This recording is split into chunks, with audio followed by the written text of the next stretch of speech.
दुनिया का अंत हो चुका था। चारों तरफ जल ही जल था। दूर दूर तक कोई भी जीव दिखाई नहीं दे रहा था। आकाश में मेघ भयानक गर्जना कर रहे थे। पाताल, पृथ्वी और स्वर्ग लोक तक पानी में डूब चुके थे। लेकिन तभी एक व्यक्ति उस जल के अंदर थपेड़े मारता फिर रहा था। जब कोई भी जीव नहीं था तो वह व्यक्ति कैसे बच गए? उनका नाम था महर्षि मार्कंडेय। और वो कैसे बचे, यही आज हमें वो बताने वाले हैं। महाभारत के अंदर पांडवों का वनवास चल रहा था। भगवान श्री कृष्ण और महर्षि मार्कंडेय उनसे मिलने के लिए आते हैं। युधिष्ठिर के पूछने पर महर्षि उन्हें अपना सारा वृतांत बताते हैं कि कैसे वो हर बार प्रलय के समय भी बच जाते हैं। हमारे धर्म के अंदर 4 युग है, सतयुग, त्रेता, द्वापर और कलयुग। ये चारों युग जब 1000 बार बीत जाते हैं तब एक प्रलय आता है। चारों तरफ अग्नि फैल जाती है, वो सब कुछ जला के भस्म कर देती है। कोई भी जीव, वृक्ष या जमीन भी नहीं रहती। जब अग्नि चारों तरफ भयानक तांडव करती है तब आकाश में मेघों की गर्जना होती है। 12 वर्ष तक वो मेघ लगातार बरसते हैं। वो इतनी भयानक बारिश करते हैं कि स्वर्ग से लेके पाताल तक सब कुछ पानी ही पानी हो जाता है। सभी जीवों का नाश हो जाता है क्योंकि ये प्रलय था। तभी सिर्फ एक व्यक्ति रह जाते हैं और उनका नाम है महर्षि मार्कंडेय। वो इस भयानक जल के अंदर थपेड़े मार रहे थे। उन्हें कोई भी दिखाई नहीं दे रहा था। वो थक चुके थे, हार चुके थे, क्योंकि कहीं पे भूमि का नामो निशान नहीं था। आखिर वो विश्राम कहाँ करे? लेकिन तभी उन्हें सामने एक वट वृक्ष दिखाई देता है। उन्हें देख के आश्चर्य हुआ,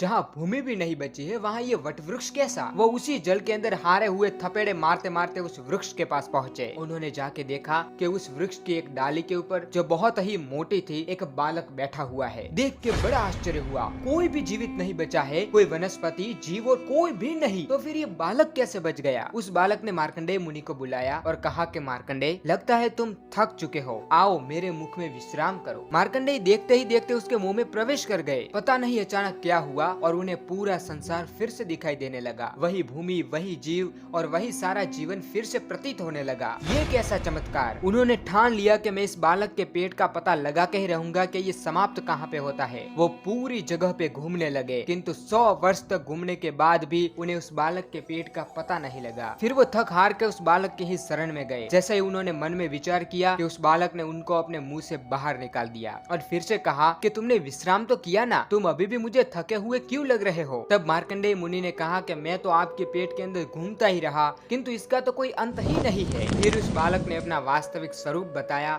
और कहा कि मैं ही इस जगत का परमेश्वर हूँ। मार्कंडेय मुनि ये सब कुछ युधिष्ठिर और पांडवों को बता रहे थे। बाजू में ही श्री कृष्ण बैठे हुए थे। उन्होंने श्री कृष्ण की तरफ उंगली करके कहा कि हे युधिष्ठिर, यही वो परमेश्वर है जो उस जल के अंदर बैठे हुए थे। यही बालक रूप में प्रलय के समय वहाँ पे रहते हैं। और इस प्रकार जब हर बार ब्रह्मा का दिन पूरा होता है, माने 1000 चतुर्युग पूरे होते हैं, तो सिर्फ मार्कंडेय ऋषि बच जाते हैं। इसलिए वो सबसे विशेष ऋषियों में से एक है।